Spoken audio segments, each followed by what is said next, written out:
Hey guys, ഇന്നത്തെ lunch ഇതാണ്. Rice, cauliflower കറി, egg bhurji, beans ഉപ്പേരി, പിന്നെ ബ്രിഞ്ചാളിൻ്റെ പേരറിയാത്തൊരു കറി. റൈസ് കുറച്ച് കൂടിപ്പോയോ? എടുത്തപ്പോഴും കഴിച്ചപ്പോഴും തിന്നപ്പോഴും ഒന്നും എനിക്ക് തോന്നിയില്ല. എഡിറ്റ് ചെയ്യുമ്പോഴപ്പോൾ തോന്നണേ. പിന്നെ ഈവനിങ് ആയപ്പോൾ എൻ്റെ മെയിൻ സാധനം Greek yoghurt with mango and chia seeds. പിന്നെ ഇന്ന് നൈറ്റ് നമുക്ക് മൂവിക്ക് പോകാനുള്ള പ്ലാൻ ഉണ്ടായി. അപ്പോൾ എപ്പോഴത്തെയും പോലെ ഒരുങ്ങി കഴിഞ്ഞിട്ട് ഞങ്ങൾ പോസ്റ്റ്. ഇവിടെ ആൺപിള്ളേരാണ് പെൺപിള്ളേരെക്കാൾ കൂടുതൽ റെഡി ആവാൻ ടൈം എടുക്കണം. കഷ്ടം തന്നെ. 8 മണിയാകുമ്പോ ഇറങ്ങണം എന്ന് പറഞ്ഞതാ. 8:30 ആവണോ? ഇപ്പഴും വരൂല. ഗൈസ് അടി ഉണ്ടാക്കുവാണ് ഗൈസ്. പിന്നെ നോക്കൂ,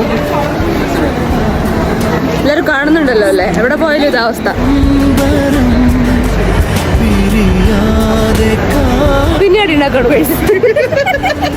നിങ്ങൾക്കുണ്ടോ ഇങ്ങനത്തെ കൂട്ടുകാരെ? എവിടെ വന്നാലും അടി ഉണ്ടാക്കും. ഇവിടെ ഇത് പിന്നെ ഇത് നിങ്ങൾക്ക് ഉണ്ടെങ്കിൽ നിങ്ങൾ കമന്റ് ചെയ്യും. നിങ്ങൾക്ക് ഇങ്ങനത്തെ എവിടെ പോയാലും അടി ഉണ്ടാക്കണം ഫ്രണ്ട്സ് ഉണ്ടെങ്കിൽ.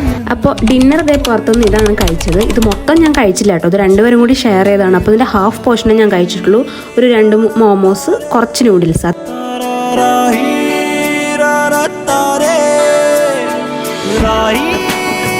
പിന്നെ ഹാപ്പിലി നമ്മൾ മൂവി കണ്ട് തിരിച്ചു പോയി. ബൈ ദ വൈ മൂവി അത്ര കൊള്ളില്ലായിരുന്നു, കുറച്ച് കാശ് പോയി. സാരില്ല. Then see you on next day. By.